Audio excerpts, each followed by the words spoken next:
जय हिंद दोस्तों, आपके अपने YouTube चैनल ज्ञान एक्सपी पे आपका बहुत बहुत स्वागत है। मेरा नाम है गौरव मिश्रा और आज मैं आपकी ज्योग्राफी की दूसरी सीरीज लेकर के आया हूँ। जैसा कि आपको पता है कि इस चैनल के माध्यम से ज्योग्राफी, मैथ्स, रीजनिंग यानी कि जीएस के सारे सब्जेक्ट प्लस मैथ्स और रीजनिंग की क्लासेस आ रही हैं, जिससे कि आपका पेट में एक बेहतर स्कोर आप कर सकें। जैसा कि आपको पता है, जो 2021 में पेट का पेपर हुआ था, उसमें हमने देखा था कि जो लेखपाल का कट ऑफ गया था वो भी काफी हाई गया था।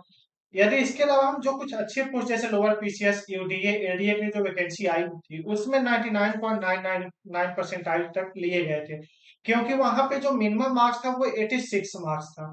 यानी कि आप 85 प्लस लाओगे तभी आप एक अच्छी वैकेंसी में जा पाओगे। जैसा कि पता है कि 35 से 40 लाख बच्चे फॉर्म भरे हैं।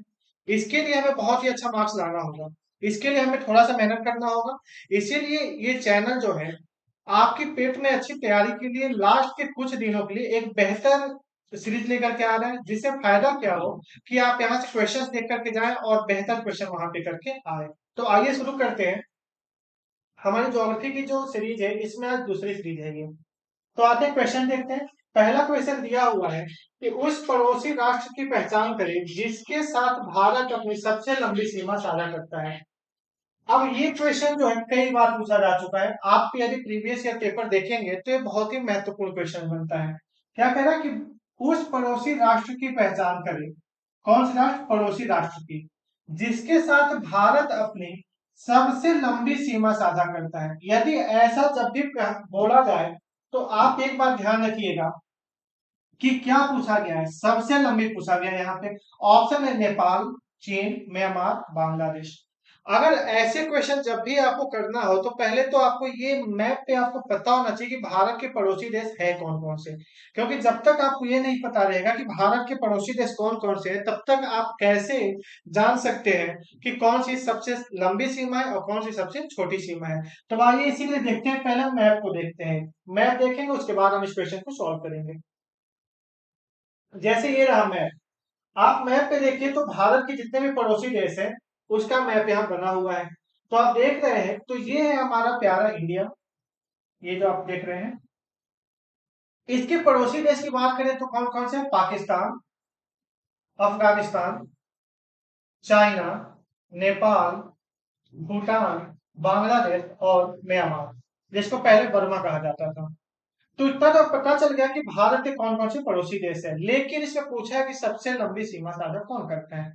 तो अगर देखें तो आपको ज्योग्राफी पढ़ने का जो सबसे बेहतर तरीका होता है वह होता है मैप के साथ पढ़ना। क्योंकि जब ज्योग्राफी को आप मैप के साथ पढ़ाई करते हो तो वो चीजें हमेशा तैयार रहती है। जो आपकी मेमोरी होती है, यदि आप कोई चीज याद कर रहे हो तो वो चीजें कुछ टाइम बाद भूल जाती है। लेकिन अगर उसको पिक्टोग्राफ फॉर्म में अगर आप यूज कर रहे हो, उसके अकॉर्डिंग जब देख रहे हो, तो वो चीज जो होती है, मेमोरी होती है, वो हमेशा लॉन्ग टर्म तक आपको क्या करती है, याद रखती है। तो इसीलिए ज्योग्राफी जब भी आपको पढ़ना है तो मैप पे पढ़िए, जिससे कि बेहतर तरीके से आप इसको देख सकें। तो देखिए, इंडिया में जो सबसे यहाँ दिख रहा है, पाकिस्तान दिख रहा है, फिर अफगानिस्तान, फिर चाइना, नेपाल, भूटान, म्यांमार और बांग्लादेश। अगर सबसे लंबी सीमा की बात करें तो सबसे लंबी सीमा जो साझा करता है वो करता है बांग्लादेश, जो कि इसकी सीमा रेखा की बात करें तो 4096 किलोमीटर लगभग पड़ता है इसका। तो ये चीज आप ध्यान रखिएगा कि कुल कितनी सीमा रेखा है, 4096। उसके बाद बात करें बांग्लादेश के बाद, तो जो सबसे लंबी सीमा रेखा है वह है आपकी चाइना की। जो चाइना में है, यहाँ से चाइना शुरू कर रहा है और आपके अरुणाचल प्रदेश के इससे यहाँ तक आता है। यानी कि सबसे बड़ा कौन सा है? सबसे बड़ा बांग्लादेश है, फिर चाइना है। चाइना के बारे में हम बात करें कौन सी बड़ी है, तो वो है आपकी पाकिस्तान। पाकिस्तान आप देख रहे हैं, पाकिस्तान यहाँ से शुरू हो रहा है और पूरा यहाँ तक पाकिस्तान का है। तो सबसे पहले बांग्लादेश, यानी सबसे बड़ी कौन सी होता है? बांग्लादेश। ठीक है। फिर उसके बाद कौन सा है? चाइना। उसके बाद क्या है? पाकिस्तान। पाकिस्तान के बाद कौन सा पड़ेगा, आप बताइए। तो आपके इसके लिए एक ट्रिक आता है। जैसे क्या हुआ था कि एक लड़का था जो बहुत ही इंटेलिजेंट था, उसने क्या किया, बचपन में ही उसने एमबीए कर लिया। तो आप फॉर्मूला याद रख सकते हो कि क्या, बचपन में एमबीए, बचपन में एम बी ए, आप इसे याद रख सकते हो कि सबसे बड़ा जो सीमा रेखा है वो है किससे? बांग्लादेश से, फिर चाइना से, फिर पाकिस्तान से, फिर नेपाल से, नेपाल आप देखेंगे तो नेपाल कहाँ पे है, नेपाल आपका यहाँ पे है, ठीक है। फिर उसके बाद मौ से आ जाएगा म्यांमार, जो कि आप देख रहे हैं कि ये जो सीमा साझा यहाँ पे कर रहा है वो है म्यांमार। म्यांमार के बाद फिर क्या है आपका बी, इस बी का अर्थ हुआ भूटान, जो ये वाला एरिया आपका दिख रहा है। और फिर उसके बाद है अफगानिस्तान, जो कि अफगानिस्तान देख रहे हैं कि ये देश अफगानिस्तान है, केवल यहाँ पे थोड़ा सा कुछ हिस्सा अफगानिस्तान के साथ सीमा साझा करता है इंडिया, जो कि अगर बात करें तो 106 किलोमीटर है लगभग, ठीक है।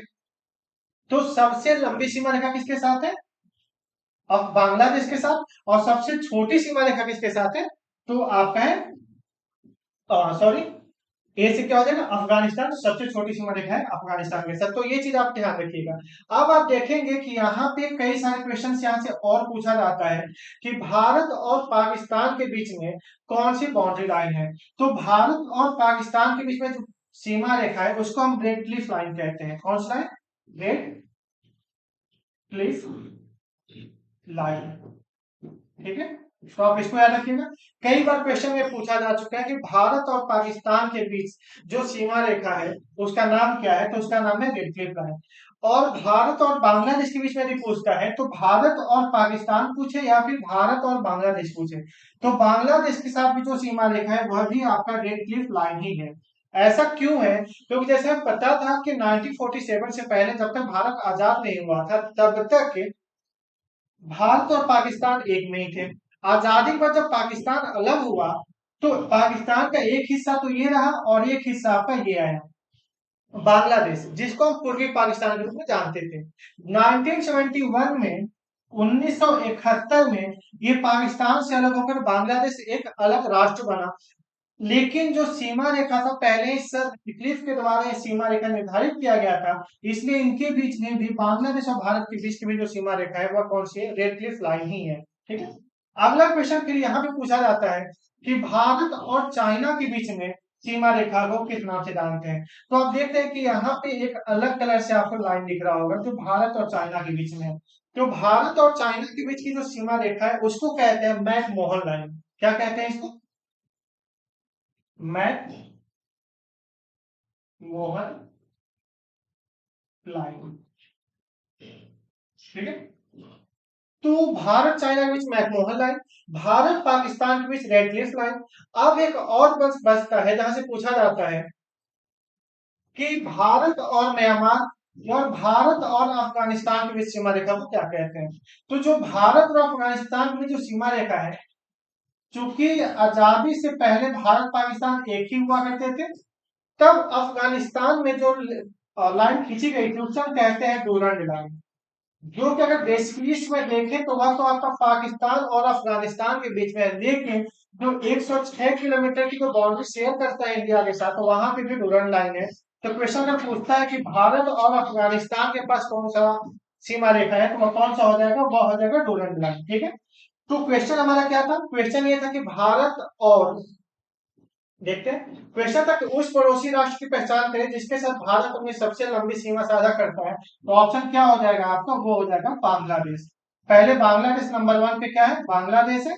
फिर उसके बाद नंबर 2 पे आता है चीन और 3 पे आता है पाकिस्तान। और सबसे छोटी सीमा रेखा कौन सी है, वो है अफगानिस्तान की। बांग्लादेश के साथ कितना है, तो वह है आपका 4096 किलोमीटर, याद रखिएगा, ठीक है। तो आते हैं अगले क्वेश्चन पे, क्वेश्चन नंबर 2। क्वेश्चन नंबर 2 कह रहा है कितने भारतीय राज्य नेपाल से सीमा साझा करते हैं। अब यहाँ पे थोड़ा सा आपको ध्यान देना पड़ेगा। अभी तक तो ये था कि भारत के पड़ोसी देश कौन कौन से हैं, लेकिन अब क्वेश्चन पूछा गया है कि कितने भारतीय राज्य नेपाल से सीमा साझा करते हैं। तो चलिए अभी मैं आपको 10 सेकंड का समय दे रहा हूं, पहले इस क्वेश्चन का आंसर आप दीजिए फिर मैं बताता हूं, ठीक है। तो आप देखिए कि भारतीय राज्य पूछा नेपाल के साथ सीमा साझा करते हैं। जब नेपाल से सीमा साझा करते हैं तो आपको देखना पड़ेगा, हम मान लेते हैं कि ये रहा आपका नेपाल, छोटा सा प्यारा सा। अगर हम देखें तो नेपाल पर सबसे पहले जो सीमा साझा करता है वो है हमारा उत्तराखंड, ठीक है। उसके बाद जो आता है उत्तराखंड के बाद आता है वह आता है आपका उत्तर प्रदेश। फिर यहाँ पे एक और सीमा साझा करते हैं वह है बिहार। और इधर से आता है पश्चिम बंगाल का एरिया। तो आपका वेस्ट बंगाल यहाँ पे शेयर करता है और यहाँ पे एक छोटा सा राज्य है जिसको हम कहते हैं सिक्किम।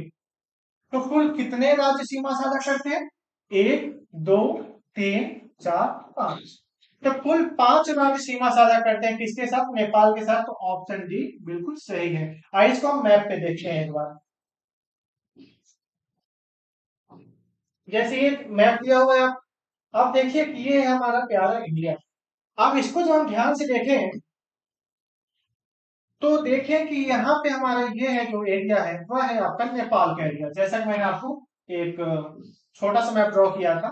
तो नेपाल में सबसे पहले जो ये हमारे प्लेस दिख रहा है वह है उत्तराखंड। ठीक है, तो आप ऐसे ही याद रखिएगा। उत्तराखंड के जस्ट बगल में एक आपका दिख रहा है, ये है हमारा उत्तर प्रदेश।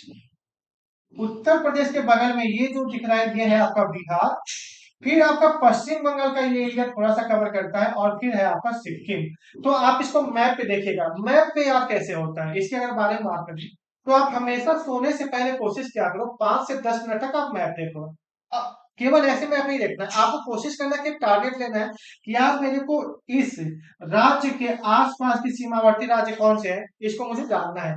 तो आप डेली 1-2 बार इसको देखो, दिन भर में 2-3 बार, और सोने से पहले एक बार जरूर देखो। ये देखने के बाद सो जाओ। आप सुबह उठोगे तो देखोगे कि आपको मैप याद रहेगा। जैसे अगर मैं बात करूं तो मैंने मैप देखा, फिर क्या करिए कि आप अपनी आंखें से बंद कर लीजिए। आंखें बंद करने के बाद सोचिए कि आपने जो देश देखा था नेपाल, नेपाल के किस तरफ आपने कौन सा राज्य देखा था। इससे फायदा यह होता है कि आपको अगर क्वेश्चन ये पूछ दिया जाए कि नेपाल के किस दिशा में उत्तराखंड है, या नेपाल के साथ सीमा साझा करने वाला भारतीय राज्य उत्तराखंड नेपाल के किस दिशा में है, तो अगर आप इसको मैप पे देखे रहेंगे तो आप इसका दिशा भी बता सकते हो कि किस डायरेक्शन में उत्तराखंड है। तो इससे ये सारे फायदे मिलते हैं। ठीक है, तो आते हैं अब हम अगले क्वेश्चन पे। हमारा अगला क्वेश्चन है कि भारत के किस राज्य का सबसे लंबा समुद्री किनारा है? अब यहाँ पे भारत के तटवर्ती राज्य के बारे में बात किया गया है।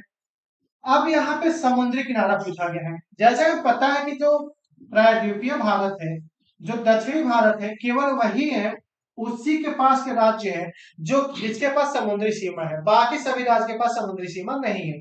तो अगर अब यहाँ से जो आपके थोड़े जो यहाँ के स्टेट होंगे केवल वही क्या करेंगे, सीमा साझा करेंगे।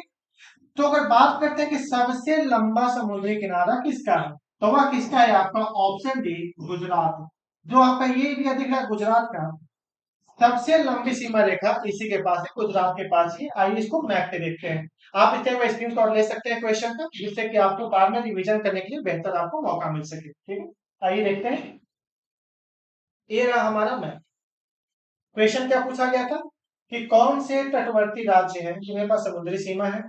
आप ये देखते हैं कि हमारा गुजरात पहला ये रहा, यहीं पे आपके खंबात की खाड़ी भी है। फिर महाराष्ट्र, फिर छोटा सा गोवा, ये है आपका कर्नाटक, ये है केरल, तमिलनाडु, आंध्र प्रदेश, उड़ीसा, और ये रहा पश्चिम। तो ये क्वेश्चन दिया हुआ है, तो सबसे छोटा किसका है देखते हैं। तो सबसे जो बड़ा हमारा है यह है आपका गुजरात। ठीक है, सबसे बड़ा गुजरात का है, तो नंबर 1 पे कौन सा होगा? गुजरात हो जाएगा। कभी कभी क्वेश्चन ये पूछ दिया जाता है कि कौन सा भारतीय राज्य जो कि सीमावर्ती राज्य है, समुद्र के साथ सीमा साझा करता है, दूसरे स्थान पर आता है। तो पहले स्थान पे आपका आता है गुजरात, और दूसरे स्थान पे आपका आता है आंध्र प्रदेश। तीसरे पे आपका आता है कौन सा? तमिलनाडु, और चौथे पे आता है महाराष्ट्र। तो आप कहीं भी रैंक याद करिए तो कम से कम टॉप 4 या टॉप 5 को आप याद रखिए, जिससे कि कभी कभी क्वेश्चन आप टॉप मोस्ट को नहीं पूछता है, तीसरे चौथे दूसरे पोजीशन पे जो राज्य है उनके बारे में पूछ लेता है। तो पहले पे कौन सा है? गुजरात, दूसरे पे आंध्र प्रदेश, तीसरे पे तमिलनाडु, और चौथे पे महाराष्ट्र। तो आप ऐसे याद रख सकते हैं। तो सबसे लंबा कौन सा है? वह है आपका गुजरात के साथ, और दूसरे पे कौन है? आंध्र प्रदेश के साथ। आते हैं अगले क्वेश्चन पे। Question number 3। क्वेश्चन नंबर 3 इसको तो हमें देख ही लिया, इसका आंसर गुजरात हो जाएगा। क्वेश्चन नंबर 4 पे आते हैं। क्वेश्चन नंबर 4 दिया हुआ है कि निम्नलिखित में से क्या 10 डिग्री चैनल से अलग किए गए हैं? ठीक है, कौन से तो 10 डिग्री चैनल से क्या किया गया है? अलग किया गया है। ऑप्शन है लक्षद्वीप और मालदीव, अंडमान और निकोबार द्वीप समूह, मिनिकॉय द्वीप और मालदीव, कवरत्ती और मिनिकॉय द्वीप समूह। अब जब ऐसा क्वेश्चन पूछा गया है तो इसके लिए भी आपको अगर इंडिया का मैप बेहतर तरीके से तैयार है तो आपको समझ में आएगा। जैसे कि अगर हम बात करते हैं, अगर यहाँ पे देखें तो ये है हमारा अंडमान निकोबार वाला एरिया, ठीक है मैप पे। आप देख रहे हैं क्या पूछा गया, 10 डिग्री चैनल। आप देखिए तो ये है आपका 10 डिग्री चैनल, ये आपको शो हो रहा है। अब 10 डिग्री चैनल पर अगर हम बात करते हैं तो इधर हम देख रहे हैं कि ये हमारा है अंडमान, ठीक है, और ये हमारा है क्या, निकोबार। तो 10 डिग्री चैनल किसको अलग कर रहा है, अंडमान और निकोबार द्वीप समूह को अलग कर रहा है। तो ऑप्शन बी जो है बिल्कुल सही है। क्या अंडमान और निकोबार को अलग कौन कर रहा है, तो 10 डिग्री चैनल अलग कर रहा है। कभी कभी क्वेश्चन ये पूछा जाता है कि 11 डिग्री चैनल जो है वो किसको अलग करता है, तो जो 11 डिग्री चैनल दिया हुआ है वो हमारा लिटिल अंडमान को अंडमान से अलग करता है, ठीक है। और जो अंडमान की जो कैपिटल बात, तो कैपिटल के अंडमान की वो है आपकी पोर्ट ब्लेयर। कई बार क्वेश्चन पूछा जा चुका है। तो आप याद रहेगा कि 10 डिग्री चैनल किसको अलग करता है, अंडमान और निकोबार को जो चैनल अलग करता है वह 10 डिग्री चैनल है। और जो आपका 11 डिग्री चैनल है वो लिटिल अंडमान को अंडमान से अलग करता है, ठीक है। तो अंडमान और निकोबार द्वीप समूह हो जाएगा। आते हैं अगले क्वेश्चन पे। अगला क्वेश्चन है क्वेश्चन नंबर 5। ये दिया हुआ है कि भारतीय प्रायद्वीप डैश तक फैला हुआ है। अब यहाँ पे डैश डैश डैश दिया हुआ है, तो आपको देखना है कि कहाँ तक फैला हुआ है। अगर भारतीय प्रायद्वीप की अगर हम बात करते हैं, ऑप्शन है अरब सागर, हिंद महासागर, हिमालय और बंगाल की खाड़ी। पहले आंसर आप दीजिए, आपके पास 10 सेकंड का समय है, फिर आप मैं इसको बताऊंगा। आप लोग कोशिश किया करिए कि जब भी मैं कोई नया क्वेश्चन लेकर के आऊं तो आप पहले उस क्वेश्चन का आंसर खुद देखिए, दे करके देखिए कि क्वेश्चन कैसे सॉल्व होता है, आपका आंसर सही है कि नहीं सही है। इससे होता क्या है कि मान लीजिए कि आपको इसका आंसर आपको तुरंत देखा, आपने बताया कि इसका आंसर ये होगा, ए होगा या बी होगा या फिर सी होगा, जो भी आपको लगे। अगर गलत होता है तो होता क्या, अगर कोई क्वेश्चन आपने गलत किया है फिर जब आपको उसके बारे में कोई बताता है तो वो क्वेश्चन कभी नहीं भूलता है, ठीक है। दूसरी बात कि अगर वह क्वेश्चन आपका सही होता है तो ज्यादा फायदा ये मिल जाएगा कि आपका कॉन्फिडेंस लेवल बढ़ जाएगा। और जब कॉन्फिडेंस लेवल बेहतर रहता है तो होता क्या है कि आप बहुत ही जल्दी बहुत ही आसानी से आप एग्जाम में सिलेक्ट हो सकते हैं। क्लियर। तो आते हैं, भारतीय प्रायद्वीप फैला हुआ है। अगर हम भारत के ऐसे प्रायद्वीप के मैप बनाते हैं तो देखते हैं कि भारत का जो पूर्व साइड है वहां पे है आपका बे ऑफ बंगाल, ठीक है, बंगाल की खाड़ी। हम इधर बात करते हैं तो यहाँ पे आपका है क्या, अरब सागर। वैसे हम नीचे बात करें तो यहाँ पे क्या है आपका, हिंद महासागर, इंडियन ओशन यहाँ पे है आपका, ठीक है। तो पूछा है कि भारतीय प्रायद्वीप कहाँ तक फैला हुआ है, तो जो ये वाला एरिया है कहाँ पे आता है आपका, हिंद महासागर में आता है। तो भारतीय प्रायद्वीप कहाँ तक फैला हुआ है, वह फैला है आपका ऑप्शन बी, हिंद महासागर तक भारतीय प्रायद्वीप फैला हुआ है। अब कभी कभी क्वेश्चन पूछ लेता है कि अब भारतीय प्रायद्वीप, भारतीय के बारे में भारत कहाँ से कहाँ तक कुल विस्तार है। तो अगर भारत देखें तो उत्तर में जो भारत का विस्तार है वह क्या है, उत्तर में आपका हिमालय तक है। कहाँ तक, हिमालय से शुरू होता है उत्तर में। यहाँ पर नीचे बात करें तो हिंद महासागर। आपके अगर पूर्व दिशा में देखें तो बे ऑफ बंगाल है, और इधर देखें तो क्या है, एल्गियन सी है, अरब सागर है, ठीक है। तो आप हमें याद रखिए, एक बार क्वेश्चन पूछा गया था ऐसे एसएससी सीएचएसएल के पेपर में कि भारत के किस दिशा में बंगाल की खाड़ी स्थित है। तो किधर है, भारत के पूर्व की तरफ क्या है, बंगाल की खाड़ी है, ठीक है। अब हम आते हैं अगले क्वेश्चन पे, आप इसका स्क्रीनशॉट ले लीजिए। अगले क्वेश्चन पे, क्वेश्चन नंबर 6। क्वेश्चन नंबर 6 कह रहा है भारत का सबसे दक्षिणी छोर कौन सा है, ठीक है। क्या है क्वेश्चन, भारत का सबसे दक्षिणी छोर पूछा गया है। आप ध्यान रखिएगा, आंसर पहले दीजिए फिर मैं बता रहा हूँ। ऑप्शन दिया हुआ है, इंदिरा कौल, गुहार मोती, किबीथू और इंदिरा कौल। अगर हम भारत के विस्तार की बात करते हैं तो आपको पता होगा कि हमने एक ऐसे मैप बनाया, जो आपका राइट हैंड होता है ये आपका होता है पूर्व, ये होता है पश्चिम, ये होता है उत्तर और ये आपका दक्षिण, यानी ईस्ट वेस्ट नॉर्थ और साउथ। अगर हम भारत के सबसे उत्तरी छोर की बात करते हैं तो वह क्या है आपका, इंदिरा कौल, ठीक है।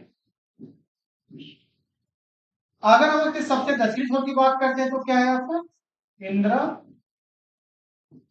पॉइंट। अगर हम सबसे पूर्वी छोर की बात करते हैं तो क्या हो जाएगा आपका Tb2। और सबसे पश्चिमी क्षेत्र की बात करते हैं तो ये होगा आपका गुहार मोती। ठीक है। अब इसमें पूछा क्या है कि सबसे दक्षिणी छोर कौन सा है, तो सबसे दक्षिणी छोर क्या दिखता है आपका इंदिरा पॉइंट। तो आपका क्या हो जाएगा ऑप्शन डी जो है बिल्कुल सही है, इंदिरा पॉइंट आपका बिल्कुल सही उत्तर है। तो आप इसका स्क्रीनशॉट ले लीजिए। हाँ, यहाँ पे एक चीज और देखिए, कभी कभी क्वेश्चन ये पूछा जाता है कि भारत के मुख्य भूमि का दक्षिणी छोर कौन सा है। जब मुख्य भूमि पूछा जाए तो जो इंदिरा पॉइंट आपका है यह आपका अंडमान एंड निकोबार का हिस्सा है। लेकिन मुख्य भूमि पूछा जाए तो मुख्य भूमि आपको पता है कि यहाँ तक आता है। तो यहाँ पे जो हिस्सा है केप कमोरिन, केप जो कमोरिन है जो कि आपका तमिलनाडु में है, इसी को हम यहाँ पे है कन्याकुमारी जो सबसे ज्यादा फेमस स्थल है। यह आपके मुख्य भूमि का दक्षिणी बिंदु है। और जो दक्षिणतम बिंदु है वह क्या हो जाएगा इंदिरा पॉइंट होगा। तो क्वेश्चन दो तरह से पूछा जाता है कि भारत के मुख्य भूमि का दक्षिणी बिंदु कौन सा है, या फिर ये पूछा जाता है कि भारत का दक्षिणतम बिंदु कौन सा है। तो अगर दक्षिणतम पूछता है तो आपका इंदिरा पॉइंट होगा। लेकिन अगर मुख्य भूमि का दक्षिणी बिंदु पूछ रहा है तो क्या हो जाएगा आपका कन्याकुमारी केप कमोरिन हो जाएगा। ठीक है। अगर हम बात करें कि बिठू ये कहाँ पे है तो यह है आपका अरुणाचल प्रदेश में। ठीक है, यह आपका अरुणाचल प्रदेश में है। अगर गुहारवती बात करिए कहाँ पे तो यह है गुजरात सर क्रीक में। ठीक है, तो आप स्क्रीन शॉट ले लीजिए, हम फिर आगे बढ़ते हैं अगले क्वेश्चन पे। अगला क्वेश्चन दिया हुआ है कि भारत का अक्षांशीय विस्तार डैश डैश उत्तर से डैश डैश उत्तर तक है। अब ये क्वेश्चन यहाँ पे दिया हुआ है, तो पहले आप इसका उत्तर बताइए फिर मैं बता रहा हूँ क्या होगा इसका आंसर। ऑप्शन है 8 डिग्री 2 मिनट से 37 डिग्री 4 मिनट तक, 8 डिग्री 4 मिनट से 37 डिग्री 6 मिनट तक, 8 डिग्री 7 मिनट से 97 डिग्री 25 मिनट तक, और 68 डिग्री 3 मिनट से 97 डिग्री 25 मिनट तक। ठीक। तो हम अक्षांशीय विस्तार क्या होता है हम इसके बारे में देख लेते हैं कि हमने मान लिया कि ये पृथ्वी है। पृथ्वी की आकृति कैसी है, तो पृथ्वी की जो आकृति है वह कैसी है जियोड के जैसे। ठीक है। पृथ्वी की आकृति कुछ लोग कहते हैं अंडाकार है, कुछ कहते हैं गोलाकार है, कुछ अपना अपना नारंगीकार अपना बताते रहते हैं। लेकिन पृथ्वी की जो आकृति है उसकी एक विशेष आकृति है जिसको हम कहते हैं पृथ्वी की आकृति पृथ्वी नुमा है, जिसको हम जियोड कहा जाता है। कई बार क्वेश्चन पूछा जा चुका है कि पृथ्वी की आकृति कैसी होती है और ऑप्शन में जियोड दिया रहेगा तो आप जियोड पे मारेंगे, सबसे बेस्ट यही ऑप्शन होता है। ठीक है। तो इसकी जानकारी, अब पृथ्वी इतनी बड़ी है, अब हमें यहाँ पे कौन सा स्थान कहाँ पे है इसकी जानकारी के लिए हमें कुछ ना कुछ यहाँ पे रेखाएं खींचनी पड़ेगी। अब मानिए कि अब क्या हो, जैसे आप पूछे कि सर आप कहाँ पे रहते हैं, मैंने बोल दिया कि मैं लखनऊ में हूँ। अब आपको पता ही नहीं है कि लखनऊ कहाँ पे है। अब लखनऊ तो यहाँ से यहाँ पे कहीं पे भी हो सकता है पूरी पृथ्वी पे। तो उसके लिए क्या होता है आप देखते होंगे जब आप मैप यूज करते होंगे कि इतना लेटीट्यूड इतना लॉन्गिट्यूड आप भेज देते हो, तो इससे क्या हो जाता है मैप का पता चल जाता है। तो इसे लोकेशन जानने के लिए कुछ रेखाएं इस पे ड्रॉ की गई। तो जो रेखाएं ड्रॉ की गई उसी को बोला जाता है अक्षांश रेखा। तो जो रेखा आपकी पूरब से पश्चिम ड्रॉ की गई उसे हम क्या कहते हैं अक्षांश रेखा कहते हैं। और जो रेखा उत्तर से दक्षिण ड्रॉ की जाती है उसको हम देशांतर रेखा कहते हैं। तो चूंकि यहाँ पे अक्षांशीय विस्तार पूछा है तो पहले हम अक्षांश के बारे में थोड़ा सा समझ लेते हैं। तो पृथ्वी के बिल्कुल बीचों बीच से दो भाग में विभाजित करती हुई एक रेखा खींची गई जिसको कहा गया 0 डिग्री विषुवत रेखा। ठीक है, 0 डिग्री विषुवत रेखा। तो यही जो 0 डिग्री विषुवत रेखा था इसको हमने क्या किया अक्षांश रेखा कहा। ठीक है, ये पूरब से पश्चिम खींचा गया अक्षांश रेखा है। अब इसी 0 डिग्री से एक एक डिग्री का कोण माप करके कुछ बिंदु डाले गए जिसको अक्षांश बिंदु कहा गया। और उन्हीं जब दो अक्षांश बिंदुओं को मिलाने वाली रेखा को क्या कहा गया अक्षांश रेखा कहा गया, जिससे कि आप आसानी से पता लगा सके कि कौन सा स्थान कहाँ पे है। अब मानिए कि अब मैंने ये बना दिया यहाँ पे। अब क्या हुआ, अब आपने पूछा कि साउथ अफ्रीका कहाँ पे है? तो मैंने बोला कि साउथ अफ्रीका जो है आपका, ये आपका इक्वेटर के पास, यहाँ सॉरी अफ्रीका कॉन्टिनेंट जो है इक्वेटर पे पड़ता है, और यहीं पे आते हैं कैप्रिकॉन के पास, तो यहाँ पे साउथ अफ्रीका। अगर हम देखें, अब कैप्रिकॉन की देखें मकर रेखा की अगर हम बात करते हैं, तो वह तो आपका यहाँ से लेकर के यहाँ तक पूरा है। तो क्या आप यहाँ से लेकर के यहाँ तक आप घूरते फिरोगे क्या? ऐसा तो पॉसिबल नहीं है ना क्योंकि इसकी लंबाई तो बहुत है। तो फिर क्या किया गया, एक और रेखा उत्तर से दक्षिण खींची गई, और उसी रेखा को क्या बोला गया, देशांतर रेखा बोला गया। ठीक है, ये रेखा क्या हुई, यह रेखा हुई आपकी देशांतर रेखा। अब एक चीज देखिए, अब यही पूछा कि भारत का क्षांशीय विस्तार कितना है। अब यहाँ पे जो हमारा है भारत है, ये हम देख लिया कि ये हमने मान लिया कि ये हमारा कौन सा हो गया, कर्क रेखा हो गया। ठीक है, एक कर्क रेखा हो गया।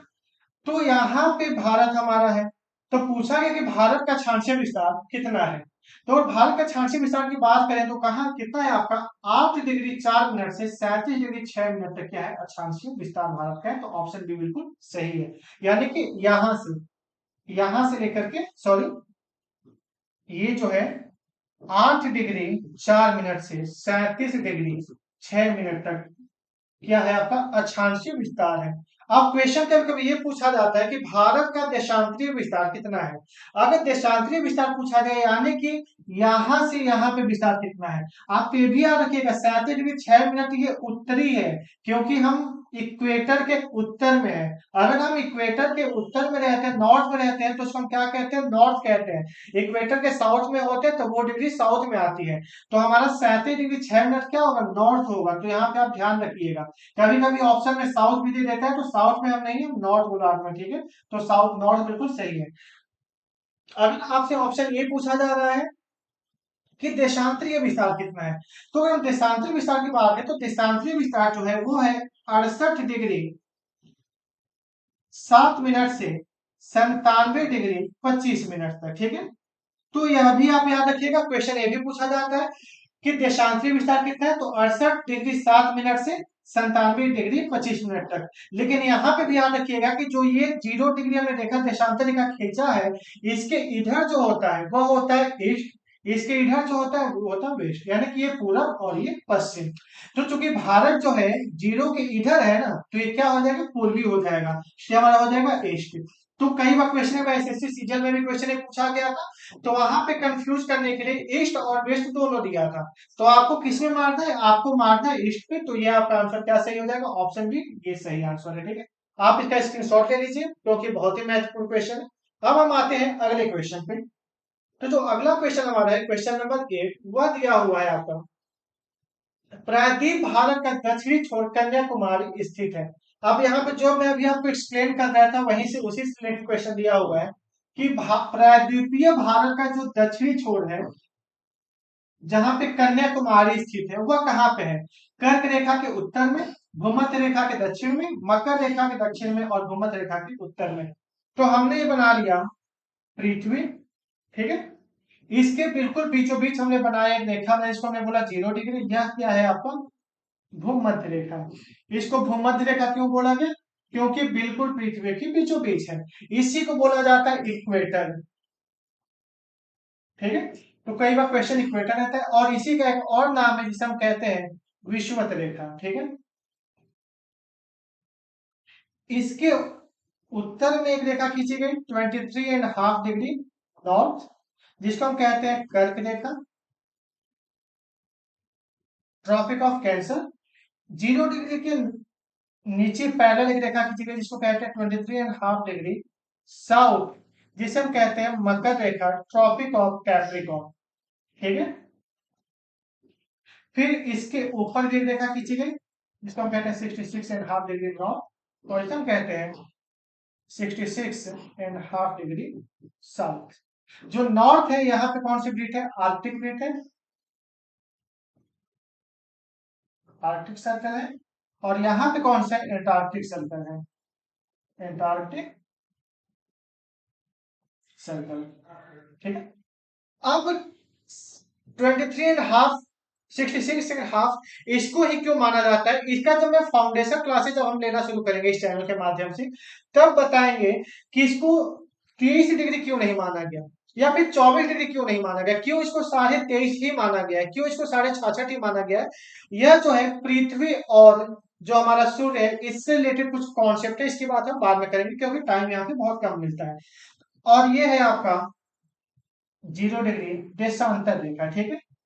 तो जो हमारा इंडिया है वो आपका यहाँ पे है, ठीक है, हमारे यहाँ पे। तो पूछा क्या है कि जो प्रायद्वीपीय भारत में दक्षिणी छोर कन्याकुमारी स्थित है वह कहाँ पे है। हमें पता है कि साउथ में कन्याकुमारी यहाँ पे है। तो कन्याकुमारी कहाँ पे, कर्क रेखा के उत्तर में, यानी कि आपका कर्क रेखा है और ये है, तो क्या कर्क रेखा के उत्तर में है। अब मैप देखते हैं, ये आपका उत्तर होता है, सॉरी ये आपका दक्षिण होता है, या उत्तर होता है, ये पूरब होता है और ये आपका पश्चिम होता है। तो क्या कर्क रेखा के उत्तर में है, क्या नहीं है ना, तो ये हमारा क्या हो जाएगा, ये गलत हो जाएगा। अगला क्या है, भूमध्य रेखा के दक्षिण में, ये है भूमध्य रेखा। दक्षिण क्या होगा, ये देखिए दक्षिण आपका है नीचे, तो क्या भूमध्य रेखा के नीचे है क्या, नहीं ये भी नहीं है, तो ये भी हमारा क्या हो जाएगा, गलत हो जाएगा। अगला ऑप्शन क्या, मकर रेखा के दक्षिण में। मकर रेखा कहाँ पे, ये है मकर रेखा। तो क्या मकर रेखा के दक्षिण में इधर कहीं दिख रहा है क्या, तो ऐसा नहीं है ना, तो ये भी आपका नहीं, ये भी गलत हो जाएगा। अगला ऑप्शन क्या, भूमध्य रेखा के उत्तर में, ये आपका भूमध्य रेखा, तो क्या भूमध्य रेखा के उत्तर में है क्या ये, तो जी हाँ भूमध्य रेखा के उत्तर में है, तो ऑप्शन डी बिल्कुल सही है। तो option D is right answer, ठीक है। तो आप याद रखिएगा, यहीं से एक क्वेश्चन और पूछा जाता है, वह कौन सा महाद्वीप है जहां से तीनों रेखाएं गुजरती है, यानी कि कर्क रेखा भी गुजरती है, मकर रेखा भी गुजरती है और विषुवत रेखा भी गुजरती है, तो कौन सा है। अफ्रीका एक ऐसा महाद्वीप है, अफ्रीका महाद्वीप एक ऐसा महाद्वीप है जहां से तीनों रेखाएं गुजरती हैं, और भारत से केवल एक रेखा गुजरती है जिसको हम कहते हैं कर्क रेखा, ट्रॉपिक ऑफ कैंसर। तो कई बार क्वेश्चन पूछा जा चुका है कि भारत से कौन सी रेखा गुजरती है, तो भारत से कर्क रेखा गुजरती है, ठीक है। आप इसका स्क्रीनशॉट ले लीजिए, हम आते हैं अगले क्वेश्चन पे। क्वेश्चन नंबर 9, क्वेश्चन नंबर 9 ये कह रहा है, क्षेत्रफल की दृष्टि से उत्तर प्रदेश का भारत के राज्यों में कौन सा स्थान है। दूसरा, तीसरा, चौथा और पांचवा, पहले आप उत्तर दीजिए फिर मैं बताऊंगा। क्या क्वेश्चन है, क्षेत्रफल की दृष्टि से उत्तर प्रदेश का भारत के राज्यों में कौन सा स्थान है, क्षेत्रफल में पूछा गया है। यहाँ पे क्वेश्चन दो तरह से पूछा जाता है, जब भी अगर पूछा जाएगा तो एक तो क्षेत्रफल पे पूछा जाता है, दूसरा आपका जनसंख्या में पूछा जाता है। तो क्षेत्रफल में पहले बताइए क्या होगा, फिर बताइए जनसंख्या में क्या होगा, कमेंट सेक्शन में जाकर के। देखिए अगर हम 2011 की जनगणना की अगर हम बात करते हैं, तो 2011 जब जनगणना हुई थी उस समय जो उत्तर प्रदेश का क्षेत्रफल की दृष्टि से भारत में क्या था, 5वें स्थान पे था, ठीक है। लेकिन 2014 में हमें पता है आंध्र प्रदेश से एक अलग राज्य बना छूट करके, जिसे हम कहते हैं तेलंगाना, ठीक है। तो जब आंध्र प्रदेश से तेलंगाना अलग हो गया तो 2014 के बाद से जो पहले 5वें स्थान पे था, कहां पे आ गया, यह आ गया चौथे स्थान पे, ठीक है, चारों स्थान, ठीक है। और क्वेश्चन क्या पूछा गया है, तो क्वेश्चन दिया गया कि क्षेत्रफल की दृष्टि से उत्तर प्रदेश का भारत के राज्य में कौन सा स्थान है, तो कौन सा हो जाएगा, ऑप्शन सी चौथा स्थान हो जाएगा, ठीक है। तो ये क्वेश्चन बहुत ही महत्वपूर्ण है। अगर जनसंख्या से पूछता है तो जनसंख्या से क्या हो जाएगा, जनसंख्या से जो उत्तर प्रदेश का स्थान है सबको पता है कौन सा है, वह है आपका पहला, क्लियर। अब ये क्वेश्चन पूछ दिया कि क्षेत्रफल की दृष्टि से भारत का सबसे बड़ा राज्य कौन सा है, तब क्या हो जाएगा। अगर क्षेत्रफल की दृष्टि से सबसे बड़ा राज्य पूछता है तो हो जाएगा आपका राजस्थान। सबसे बड़ा कौन सा है, राजस्थान है। और उत्तर प्रदेश का स्थान क्या है, उत्तर प्रदेश का स्थान है आपको चौथा। अगर यह पूछे कि क्षेत्रफल के दृष्टि से सबसे छोटा राज्य कौन सा है, तो क्या हो जाएगा आपका, बताइए जरा। तब तक हम आते हैं अगले क्वेश्चन पे, आप इसका स्क्रीनशॉट ले लीजिए। अगला क्वेश्चन है क्वेश्चन नंबर 10, त्रिपुरा अपने उत्तर, दक्षिण और पश्चिम में डैश से घिरा हुआ है, ठीक है। अब इस डैश के स्थान पे क्या आएगा ये आप लोग बताइए पहले, ठीक है, मैं 10 सेकंड का समय दे रहा हूं, पहले कोशिश करिए फिर मैं आपको बता रहा हूं कि इसका उत्तर क्या होगा। ऑप्शन क्या है, म्यांमार, चीन, थाईलैंड और बांग्लादेश। या फिर वही क्वेश्चन आ गया जिसके लिए आपको मैप की आवश्यकता होगी। यदि आप मैप देखे होंगे तो तुरंत आप उत्तर इसका बता देंगे। यदि आपके मैप से दूर दूर तक कोई पाला नहीं है तो इस क्वेश्चन से भी आपका पाला नहीं पड़ने वाला। क्लियर है? तो देखते हैं, अगर हम त्रिपुरा की बात करते हैं तो त्रिपुरा कहाँ पे है? बांग्लादेश के जस्ट बगल में है, तो बांग्लादेश का पड़ोसी राज्य है त्रिपुरा जो हमारा है। तो त्रिपुरा कुछ ऐसे बना हुआ है और इसके तीनों तरफ क्या है? बांग्लादेश है। तो किससे घिरा हुआ है? यार बांग्लादेश से घिरा हुआ है। बाकी ऑप्शन है म्यांमार, चीन, थाईलैंड। आइए इसको देखते हैं मैप से एक बार। ये दिया हुआ है मैप हमारा, प्यारा इंडिया आ गया।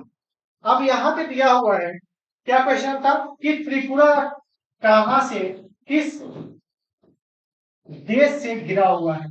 ये हमारा त्रिपुरा है। ठीक है, ये हमारा क्या है? त्रिपुरा है। आप देखते हैं कि ये हमारा बांग्लादेश है पूरा, ये यहाँ पे ये आपका बांग्लादेश का ही एरिया है। तो त्रिपुरा किससे घिरा हुआ तीनों तरफ से? तो तीनों तरफ से त्रिपुरा बांग्लादेश से घिरा हुआ है, तो बांग्लादेश सही था। आप देखिए यहाँ पे आ जा रहा है मिजोरम। मिजोरम ऐसा राज्य है जिसके एक तरफ बांग्लादेश इधर है और इधर इसके म्यांमार है। तो कई बार क्वेश्चन ये पूछा जाता है कि भारत के कौन कौन से राज्य म्यांमार के साथ सीमा साझा करते हैं। तो आइए इसका भी उत्तर हम देख लेते हैं। ये है हमारा म्यांमार, ठीक है, जो कि आपका यहाँ से है पूरा ये वाला एरिया। जब यहां से आपका है तो सबसे पहले अरुणाचल प्रदेश है, फिर नागालैंड है, फिर मणिपुर है और फिर आपका मिजोरम है। तो आप कैसे याद रखेंगे? आप समझ लीजिए कि अरुण जो था, अरुण, ठीक है, अरुण से क्या कहा गया? नागमणि मांगा गया। ठीक है, तो अरुण से नागमणि मांगा गया। तो अरुणाचल प्रदेश, नागालैंड, मणिपुर और फिर हमारा ये हो जाएगा प्यारा सा मिजोरम। ठीक है, और इसके जस्ट बगल में कौन सा है? म्यांमार। फिर यहाँ पे अगर ये पूछ दिया जाए चाइना के सीमावर्ती राज्य कौन कौन से हैं, तो क्या हो जाएगा? अरे चाइना के सीमावर्ती राज्य देखें तो चाइना का कुछ यहाँ से है। तो सबसे पहले आपका लद्दाख का एरिया पड़ता है नंबर एक पे यहाँ पे। फिर आपका हिमाचल प्रदेश है, उत्तराखंड है, फिर आप पता है उसके बाद नेपाल आ जा रहा है। फिर आपका ये सिक्किम हो गया और अरुणाचल प्रदेश हो गया। तो कुल 5 जो राज्य हैं वह चाइना के साथ सीमा साझा करते हैं। कौन कौन से? लद्दाख, हिमाचल प्रदेश, उत्तराखंड, सिक्किम और अरुणाचल प्रदेश। आप वीडियो के बाद पॉज करिए, वीडियो को पॉज करके फिर से बिना मैप देखे अपने माइंड में विजुअल करिए कि क्या ये सही है, याद हो रहा है। तो आप जब अपनी आंखें बंद करके देखेंगे तो बिल्कुल ये मैप आपको दिखाई देगा और बहुत ही आसानी से याद हो जाएगा। फिर अगर क्वेश्चन ये पूछ दे कि पाकिस्तान के सीमावर्ती राज्य कौन कौन से हैं, तो पाकिस्तान के साथ एक लद्दाख है, फिर यहाँ पे जम्मू कश्मीर है। पहले जम्मू कश्मीर और लद्दाख एक ही था, फिर क्या हुआ? जम्मू कश्मीर और लद्दाख को अलग अलग करके केंद्र शासित प्रदेश बना दिया गया। ठीक है, तो लद्दाख, जम्मू कश्मीर, पंजाब, राजस्थान और गुजरात, यानी कि 1, 2, 3, 4 और 5। पाकिस्तान से भी 5 राज्य और केंद्र शासित प्रदेश जो है सीमा साझा करते हैं। चाइना के साथ भी 5 राज्य सीमा साझा करते हैं। नेपाल के बाद तो नेपाल के साथ भी 5 ही राज्य सीमा साझा करते हैं। बांग्लादेश के साथ देखें तो बांग्लादेश के साथ जो सबसे लंबा सीमा साझा करने वाला राज्य है वो है पश्चिम बंगाल, क्योंकि बांग्लादेश जो है पश्चिम बंगाल का ही तो हिस्सा है। फिर असम, मेघालय और आपका त्रिपुरा। तो बांग्लादेश के साथ पश्चिम बंगाल, असम, मेघालय और त्रिपुरा। चाइना के साथ 5 हो गए, पाकिस्तान के साथ 5 हो गए। ठीक है, तो इस तरह से हम आते हैं फिर अब अगले क्वेश्चन पे अपने। अगला क्वेश्चन दिया हुआ है कि कर्क रेखा निम्नलिखित में से किन राज्यों से गुजरती है? पहले आप इसका ऑप्शन देखिए, गुजरात, झारखंड, असम और मिजोरम। तो पहले आप इसका उत्तर दीजिए, क्योंकि बहुत ही सरल क्वेश्चन है और पता नहीं कितनी बार पूछा जा चुका है। आप कोई भी एग्जाम उठा के देख लीजिए, प्रीवियस प्रीवियस पेपर में आप उठाएंगे तो वहां पे आपको 1-2 क्वेश्चन यहाँ से मिल ही जाएंगे। और ये क्वेश्चन तो मैक्सिमम पूछा जाता है और बच्चे क्या करते हैं? बच्चे याद करते हैं फिर भूल जाते हैं। तो आप उसको मैप पे याद करिए तो आपको जरूर याद रहेगा। आइए देखते हैं, पहले हम इसमें मैप देखते हैं कि मैप पे कौन कौन सा है। कर्क रेखा पूछा गया है। अभी मैंने पहले ही आपको एक्सप्लेन किया था कि भारत से जो गुजरने वाली रेखा है, अक्षांशीय रेखा, उसको हम कर्क रेखा के नाम से जानते हैं। अगर हम कर्क रेखा की बात करते हैं तो कर्क रेखा का 23 एंड हाफ डिग्री नॉर्थ को हम कर्क रेखा कहते हैं। कई बार क्वेश्चन पूछा गया कर्क रेखा किसी का किसे कहते हैं, तो 23.5 डिग्री नॉर्थ को ही हम कर्क रेखा कहते हैं। आप देखेंगे कर्क रेखा कहाँ से गुजरती है, तो यह है आपका यहाँ से मान यहाँ से कर्क रेखा गुजरती है। तो यह आपका पहले गुजरात, फिर राजस्थान, मध्य प्रदेश, और एक मिनट, मध्य प्रदेश हो गया, फिर आपका आएगा छत्तीसगढ़, झारखंड, पश्चिम बंगाल, त्रिपुरा और मिजोरम। कुल 8 राज्यों से सीमा जो है कर्क रेखाएं गुजरती है। कितने? भारत के 8 राज्यों से कर्क रेखा गुजरती है। सबसे पहले कौन सी? गुजरात में है, ठीक है, फिर राजस्थान, फिर मध्य प्रदेश, फिर छत्तीसगढ़, फिर झारखंड, पश्चिम बंगाल, त्रिपुरा और मिजोरम। कुल 8 राज्यों से सीमा रेखा गुजरती है। अब क्वेश्चन यहाँ से एक और पूछा जाता है कि कर्क रेखा के निकट किस राज्य की राजधानी है। और हम देखें तो जो पश्चिम बंगाल जो है, सॉरी झारखंड, जो झारखंड की राजधानी जो रांची है वह सबसे ज्यादा निकट है। तो सर्वाधिक निकट राजधानी कौन सी है? वह है आपकी झारखंड की राजधानी रांची। तो क्वेश्चन यहाँ से पहला क्वेश्चन क्या बना कि कर्क रेखा भारत के कुल कितने राज्यों से गुजरती है, तो कहां से गुजरती है? कुल 8 राज्यों से कर्क रेखा भारत की गुजरती है, ठीक है।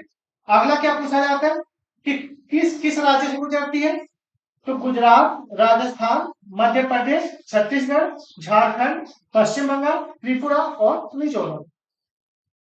कर्क रेखा के निकट राजधानी किस राज्य की है, तो झारखंड की राजधानी जो रांची है वो कर्क रेखा की अत्यधिक निकट है, ठीक है। अब आते हैं क्वेश्चन पे। आपको मैप हो गया होगा तो आप मैप का स्क्रीनशॉट ले लीजिए, या फिर आप एक एटलस ले लीजिए ऑक्सफोर्ड का, जो कि बहुत अच्छा एटलस है, ठीक है।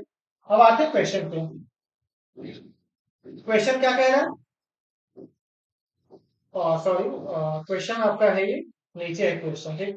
Question number 11। क्वेश्चन कह रहा है कि कर्क रेखा भारत के किन राज्य से गुजरती है। ऑप्शन क्या है? गुजरात, तो क्या गुजरात से गुजरती है? बिल्कुल, मैं बताया था झारखंड, झारखंड से भी गुजरती है। असम, असम से नहीं गुजरती है, तो असम आपका क्या हो जाएगा? 1 सेकेंड, गुजरात हो गया, ठीक है, नंबर 1 पे। झारखंड हो गया और मिजोरम, यानी असम से नहीं गुजरती है। यानी कि 1, 2 और 4। तो किस ऑप्शन में 1, 2, 4? 1, 2, 4 इसमें 3 है, ये नहीं होगा। 3 इसमें भी है, ये भी नहीं होगा। तो 1, 2, 4 ये बिल्कुल सही हो जाएगा, ठीक है। तो option C is the right answer. अब एक चीज आप और याद रखिए, अगर आपको ना याद, जैसे मानिए कि आपको गुजरात और झारखंड तो आपको पता है, असम और मिजोरम में आप कंफ्यूज हैं, लेकिन आपको इतना पता है कि असम तो पक्का नहीं है, लेकिन मिजोरम है कि नहीं आपको नहीं पता है। तो आप देखिए कि 1, 2 इसमें, लेकिन उसमें 3 नहीं होना चाहिए। और आपने देखा क्या कि 3 जो है यहाँ पे भी है, तो ये भी नहीं होगा, ये भी नहीं होगा। आप पता है 1, 2 और 4 मिजोरम। तो आप थोड़ा सा ध्यान देंगे तो आपको पता है कि जो 7 सिस्टर्स है, जिसको हम नॉर्थ ईस्ट कहते हैं, वहां के केवल 2 ही राज्य ऐसे हैं जहां से कर्क रेखा गुजरती है, और वह है कौन सी? त्रिपुरा और मिजोरम। तो आप बहुत आसानी से याद कर सकते हैं, तो आप 1, 2, 4 आपसे गेस मार सकते हैं। तो इस तरह से कहा जाता है क्वेश्चन को लेमिनेट कर लेना, ठीक है। तो आशा करता हूं आपको समझ में आया होगा। स्क्रीनशॉट ले लीजिए, फिर हम आगे बढ़ते हैं। अगला क्वेश्चन क्या है? Question number 12। भारत ने पृथ्वी के धरातल का कितना प्रतिशत घेरा हुआ है? आप इसका उत्तर बताइए, तब तक मैं जरा पानी पी लूं।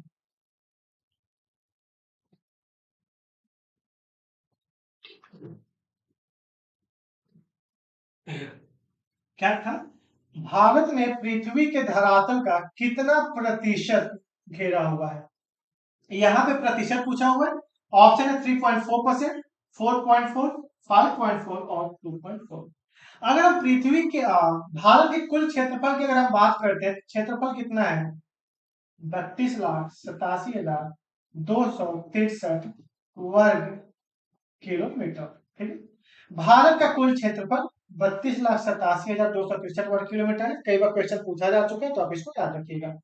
अब पूछा क्या है कि जो कुल क्षेत्रफल है ये पृथ्वी का कितना प्रतिशत है, ठीक है।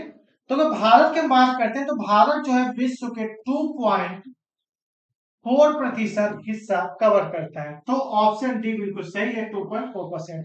कभी कभी क्वेश्चन ये पूछा जाता है कि भारत पृथ्वी के कुल जनसंख्या का या फिर विश्व के कुल जनसंख्या का कितना प्रतिशत जनसंख्या भारत में निवास करती है? तो अगर भारत में जनसंख्या के निवास करने की बात करें तो विश्व के कुल जनसंख्या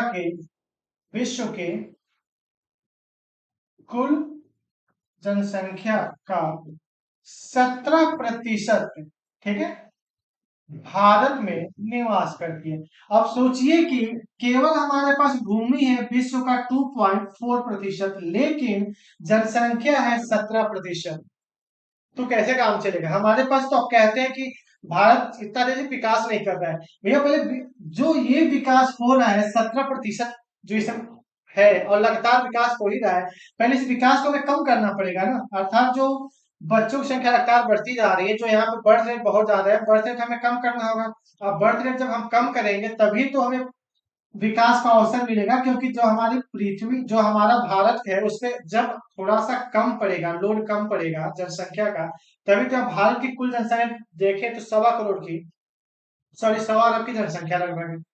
अगर उतनी जनसंख्या अगर इसकी है तो फिर इसके लिए हमें क्या करना होगा? हमारे उतने हमें संसाधन चाहिए। और उतना संसाधन कहाँ से आएगा? संसाधन तभी अगर आएगा ना जब हमारे पास उतनी भूमि हो, लेकिन भूमि तो हमारे पास कम है ना। तो उसके लिए जो हमेशा सरकार कहती रहती है कि भैया आप लोग थोड़ी सी जनसंख्या वृद्धि जो है उस पर थोड़ा सा कंट्रोल करना है। जैसे भी कुछ टाइम पहले उत्तर प्रदेश में जनसंख्या के संबंधित एक कानून पारित हुआ था। तो वो कानून क्या था? आप कमेंट सेक्शन में जाकर के बताइएगा, जिसमें काफी हंगामा भी हुआ। लोग कहे कि नहीं भैया हम सब कम कर सकते हैं, लेकिन जनसंख्या वृद्धि कम नहीं कर सकते, ठीक है। और बात करें तो भारत की तो जनसंख्या प्रति वर्ष इतनी बढ़ती है कि हर साल अगर भारत की बात करें तो लगभग ऑस्ट्रेलिया को 2.5 ऑस्ट्रेलिया पैदा करके भारत हर साल रख देता है, ठीक है। और पता नहीं कितने ऑस्ट्रेलिया तो भारत में हमेशा ट्रेनों में निवास करती है, ठीक है। तो इसको आप ध्यान रखिएगा। आते हैं अगले क्वेश्चन पे, आप इसका नोट कर लीजिए। क्वेश्चन नंबर 13 क्या है? भारत की समुद्री सीमा तटीय किनारे से डैश डैश दूरी तक समुद्र में फैली हुई है। अब पूछा गया कि किसी भी देश का जो है एक समुद्री सीमा होता है, ठीक है।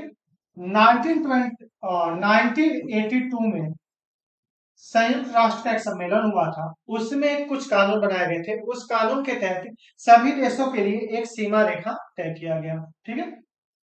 कौन सा कानून था? अनक्लॉज, ठीक है।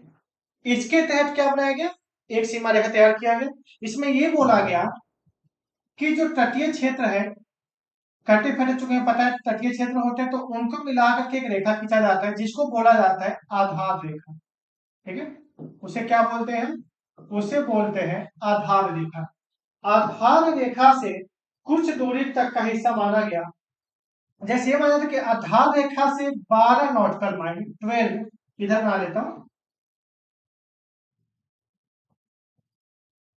जो आधार रेखा से 12 नॉटिकल माइल तक का जो एरिया होता है समुद्र में, वह पूरी तरह से उस देश का हिस्सा होता है। और इसने यही पूछा है कि समुद्री सीमा तटीय किनारे से कितनी दूर, तो कितना हो जाएगा? 12 नॉटिकल माइल। इसी समुद्री मील को नॉटिकल माइल के नाम से भी जानते हैं। और अगर 1 नॉटिकल माइल का अगर पूछा है तो 1 नॉटिकल माइल कितना होता है? 1.8 माइल, अर्थात 1.8 मील होता है कुल। तो 12 नॉटिकल मील तक का जो होता है वो भारत के अंतर्गत आएगा। इसमें भारत सरकार चाहे जो वो सब कर सकती है, ठीक है। इसके तहत 3 तरह की सीमा रेखा दिया गया। एक बोर्ड बनाया गया 24 नॉटिकल माइल तक का, 24 नॉटिकल माइल तक का बनाया गया। इसमें क्या बोला गया कि यहाँ पे क्या कर सकती है भारत सरकार? सीमा शुल्क, अगर इधर से कोई शिप जा रही है 24 नॉटिकल माइल के अंदर से, अगर कोई शिप जा रही है तो वहां से उसे सीमा शुल्क ले सकती है अपना, कि तुम मेरी सीमा से गुजर रहे हो तो मुझे सीमा शुल्क दो, ठीक है। इसकी साफ सफाई पे ध्यान दे सकती है। फिर अगला एक और बनाया गया 200 नॉटिकल माइल तक, ठीक है। यहाँ पे बनाया गया कि यहाँ के अंदर जो भी खनिज संसाधन होंगे उसका दोहन ये सरकार कर सकती है। तो क्वेश्चन केवल इतना पूछा गया कि समुद्री सीमा कहाँ तक है, तो वह क्या है आपको? 12 मील तक। जो 24 समुद्री मील तक का होता है उसको कहा जाता है अविच्छिन्न सीमा। क्या कहा जाता है उसको? अविच्छिन्न सीमा। और जो 200 नॉटिकल माइल होता है उसको कहा जाता है EEZ, अनन्य आर्थिक जोन, ठीक है। तो समुद्री सीमा कहां तक है? 12 समुद्री मील तक। आशा करता हूं आपको समझ में आ रहे होंगे क्वेश्चन। आते हैं अगले क्वेश्चन पे, क्वेश्चन नंबर 14। क्वेश्चन नंबर 14 कह रहा है कि निम्नलिखित में से कौन सा जिला भारत की अंतरराष्ट्रीय सीमा पर, गोरखपुर, जयपुर, किन्नौर या पुणे। ठीक है, तो गोरखपुर में पता है कि उत्तर प्रदेश का एक शहर है, जहां से कि इस समय उत्तर प्रदेश के जो मुख्यमंत्री हैं वो गोरखपुर से ही हैं। जयपुर की बात करें तो जयपुर राजस्थान है, राजस्थान की कैपिटल है। किन्नौर जो है, किन्नौर एक ऐसा जिला है जो कि हिमाचल प्रदेश का है और यह एक अंतरराष्ट्रीय सीमा साझा करता है। ठीक है, जिसको आप तिब्बत चीन कह सकते हो। ठीक है, तो जो किन्नौर है आपका ऑप्शन सी बिल्कुल सही उत्तर है। भारत अंतरराष्ट्रीय सीमा कौन साझा करते हैं? किन्नौर। इस तरह के उत्तर आप तभी कर पाओगे जब आपको मैप बहुत अच्छे से तैयार हो। तो डेली आज से आप लोग मैप देखना शुरू कर दीजिए। हम आते हैं अगले क्वेश्चन पे। क्वेश्चन नंबर 15, भारत का विश्व में क्षेत्रफल के आधार पर कौन सा स्थान है? दूसरा, चौथा, छठा और सातवां। इसका उत्तर पहले आप दीजिए, आपके पास 10 सेकंड का समय है, फिर मैं आपको बताऊंगा क्या है। और आपको एक और उत्तर देना है कि भारत का स्थान कौन सा है क्षेत्रफल के आधार पर, और विश्व में प्रथम स्थान पे कौन है क्षेत्रफल में। आप इसका उत्तर दीजिए, तो मैं जरा कुछ नोट कर रहा हूं।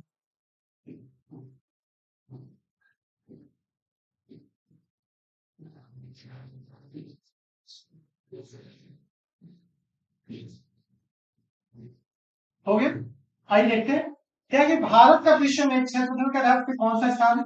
अगर हम बात करें तो क्षेत्रफल के आधार पर जो सबसे बड़ा जो देश है वह कौन सा है? रूस है। ठीक है, रूस के बाद फिर क्या है? रूस के बाद आता है आपका कनाडा। ठीक है, फिर आता है संयुक्त राज्य अमेरिका। ठीक है, फिर आपका आता है चाइना, फिर आता है आप ब्राजील, और फिर आता है आप ऑस्ट्रेलिया।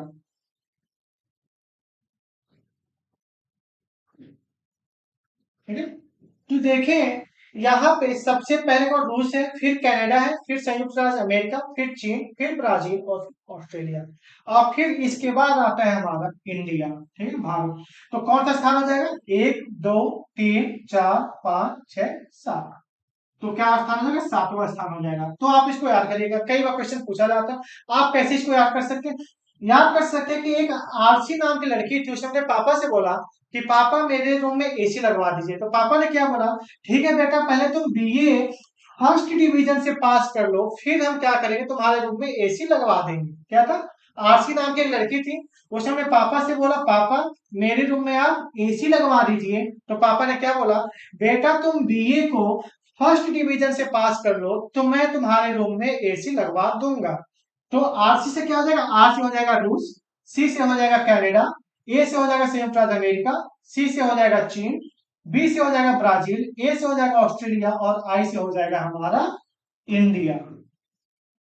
ठीक है, तो इस तरह से आप बहुत ही आसानी से ट्रिक के माध्यम से याद कर सकते हैं, क्योंकि कई बार पूछा जा चुका है कि क्षेत्रफल के आधार पर विश्व का पांचवा सबसे बड़ा देश कौन सा है, चौथा सबसे बड़ा देश कौन सा है। पहला कभी नहीं पूछता, क्योंकि पहला सबको पता है कि एक छोटा सा बच्चा होगा उसको भी याद होगा कि पहला रूस है, क्योंकि दूसरी तीसरी की है ये क्लास। ठीक है, तो यहाँ लेकिन अब आप जब एग्जाम में, आप पेट का एग्जाम देने जा रहे हो, पीटी का एक पेपर दोगे, पीटी के बाद फिर प्रीलिम्स होगा, फिर मेंस में कोई और पेपर दोगे, तो क्वेश्चन थोड़े से टफ बनाने के लिए पहला पोजीशन आप पूछ करके तीसरा या चौथा या फिर पांचवा पूछ लिया जाएगा। भारत का स्थान कौन सा हो जाएगा? सातवां हो जाएगा। बाकी आप सारा ये एक बार स्क्रीनशॉट ले लीजिए। फिर हम चलते हैं अगले क्वेश्चन पे। अगला क्वेश्चन क्या है हमारा? अगला क्वेश्चन है कि निम्नलिखित में से किस देश के साथ भारत की अंतरराष्ट्रीय सीमा नहीं लगती है? अभी मैंने आपको पूरा मैप दिखाया, सीमावर्ती इसके देश कौन कौन से, मैंने इसके बारे में बताया। तब आप ऑप्शन देख करके उसको, इसका उत्तर पहले आप खुद दीजिए। पाकिस्तान, बांग्लादेश, भूटान और श्रीलंका, ऐसा कौन सा है जो कि भारत का अंतरराष्ट्रीय सीमा जिसके साथ नहीं लगता है? अगर आप क्वेश्चन देखते हो तो क्वेश्चंस के बाद जो ऑप्शन देखने पे ये पता चल रहा है कि किस प्रकार के अंतरराष्ट्रीय सीमा की बात कर रहा है। तो किस प्रकार की बात कर रहा है? स्थलीय अंतरराष्ट्रीय सीमा। ठीक है, स्थलीय अंतरराष्ट्रीय सीमा की बात की गई है। ठीक है, यहाँ पे पाकिस्तान, तो मैंने पहले ही दिखाया था, जो भारत का मैप था उसकी इस तरफ क्या था? पाकिस्तान था। तो पाकिस्तान तो सीमा साझा करता ही है, तो ये भी उत्तर हमारा नहीं होगा। फिर क्या है? बांग्लादेश। बांग्लादेश में दिखाया था, बांग्लादेश तो पहले पूर्वी पाकिस्तान कहा जाता था, फिर बांग्लादेश हुआ, तो ये भी हमारा नहीं होगा। भूटान ये भी सीमा साझा कर, ये भी नहीं होगा। श्रीलंका, और हम श्रीलंका की बात करते हैं तो श्रीलंका आपके यहाँ पे है, जो कि पाक स्ट्रेट के द्वारा भारत से अलग होता है, तो ये जलीय सीमा साझा करता है, ना कि स्थलीय सीमा। तो क्या आ जाएगा, ऑप्शन डी बिल्कुल सही है, श्रीलंका आपका इसमें आंसर हो जाएगा। तो कौन सा अंतरराष्ट्रीय सीमा नहीं लगती है, तो वो श्रीलंका के साथ नहीं लगती है, क्योंकि इसके साथ जलीय लगती है, यहाँ पे स्थलीय दिया गया है। तो कई बार क्वेश्चंस में, ये आपका यूपी ट्रिपल एससी का ही क्वेश्चन में लिया था, ये मुझे बहुत अच्छा क्वेश्चन लगा, क्योंकि यहाँ पे ये दिया नहीं गया कि स्थलीय और जलीय है, और आप ऑप्शन लिखेगा तो कहोगे यार तो सारे इसके पड़ोसी देश है। जब सारे पड़ोसी देश है तो यानी कि क्वेश्चन गलत है, लेकिन जब आपने क्वेश्चन देखा तो क्वेश्चन तो आपको पता चला कि जो तीन आपके ऑप्शन दिए हुए ये स्थलीय सीमा है, लेकिन ये आपका जलीय सीमा है, तो ये अलग है, तो ऑप्शन डी बिल्कुल सही है। और जो आयोग ने भी ऑप्शन डी ही माना था। स्क्रीनशॉट लीजिए, हम आगे बढ़ते हैं। अगला क्वेश्चन है, आप इसको मैप पे देख सकते हैं, यहाँ पे दिया हुआ है कि ये देख रहे हैं कि आपके इधर पाकिस्तान है, चाइना है, अफगानिस्तान है, म्यांमार है, बांग्लादेश, भूटान, नेपाल। लेकिन अगर हम बात करते हैं यहाँ पे श्रीलंका की, तो श्रीलंका यहाँ पे पाक स्टेट के द्वारा किससे, इंडिया से अलग हो रहा है, जो कि भारत के तमिलनाडु क्षेत्र में है, जो तमिलनाडु राज्य है वहां पे पड़ता है। अब आते हैं अगले क्वेश्चन पे। अब अगला क्वेश्चन है कि डैश डैश डैश दर्रा तिब्बत के साथ सिक्किम राज्य को जोड़ने वाली भारत चीन सीमा पे है, अर्थात वह कौन सा दर्रा है जो कि सिक्किम राज्य है और सिक्किम राज्य को कहां से जोड़ती है, भारत चीन सीमा को जोड़ती है। ऑप्शन है रोहतांग, नाथुला, खारदंग और बनिहाल। तो इसका उत्तर क्या होगा, क्योंकि अब मैं थोड़ा टाइम ज्यादा हो रहा है तो मैं थोड़ा सा स्पीड से कर रहा हूँ, तो इसका उत्तर क्या हो जाएगा, इसका आंसर हो जाएगा नाथुला। अगर हम देखें नाथुला के बारे में बात करें, तो नाथुला जो है सिक्किम में है, स्थित है। जहां पे इसका अगर बात करते हैं तो नाथ और लास बना हुआ है, इसको हम नाथू कह रहे हैं। इसका अर्थ होता है सुनना, काम टाइप का होता है, और लाम इसका होता है क्या होता है, धरना। तो कौन सा है जो सिक्किम और भारत की सीमा पे जो सिक्किम राज्य को जोड़ती है, तो वह कौन से, नाथुला है। बनिहाल की बात करें तो बनिहाल की बात करें तो फिर पंजाब से के पास जाते हैं, तो वहां पे है जो कि आपका जम्मू लद्दाख एरिया में पड़ता है। ठीक है, आते हैं अगले क्वेश्चन पे, क्वेश्चन नंबर 18। क्वेश्चन नंबर 18 क्या है कि भारत की सीमाएं कितने देशों से लगती है। मैं पहले ही आपको बता चुका है कि आप जोड़ लीजिए, पहले ही आप यहाँ पे सबसे पहले जो स्थलीय सीमा की बात कर रहे हैं, तो सबसे पहले पाकिस्तान नंबर 1, आप यहाँ पे लिखते चलिए, पाकिस्तान सबसे पहले लगता है। पाकिस्तान के जस्ट ऊपर कौन सा है, अफगानिस्तान, जो कि सबसे छोटा सीमा साझा करता है। अफगानिस्तान के बाद कौन सा आता है, चीन।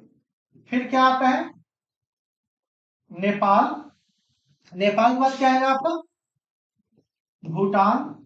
फिर क्या होगा आपका भूटान के बाद, म्यांमार। और फिर क्या हो जाएगा, बांग्लादेश। अब काउंट कर लो आप, 1 2 3 4 5 6 और इधर 7। तो कुल सात सात जो देश है भारत के साथ सीमा साझा कर रहे हैं। ये जो था मैंने याद नहीं किया है, मैं बस मैप मुझे तैयार है, मैप मेरे माइंड में फिट है, मैं केवल वहां से देखता चलता हूँ। आप किसी एक साइड को मानो, पाकिस्तान से लो या फिर बांग्लादेश से, एक सीरीज में पूरा उसको ध्यान दे दो, आपको याद हो जाएगा। ठीक है, तो आप इसका स्क्रीनशॉट लीजिए, हम फिर आगे बढ़ते हैं। अगला यहाँ पे आप देख सकते हैं क्या है, पाकिस्तान है, फिर अफगानिस्तान, फिर यहाँ पे चीन, नेपाल, भूटान, म्यांमार और बांग्लादेश। तो आप इसे बहुत आसानी से याद कर सकते हैं। और जो श्रीलंका है, जो कि पाक स्टेट से अलग होता है, वह एक जलीय सीमा साझा करता है, स्थलीय नहीं। अगले क्वेश्चन पे आते हैं। अंडमान और निकोबार तथा लक्षद्वीप समेत भारत की कुल तटीय रेखा लंबाई कितनी है।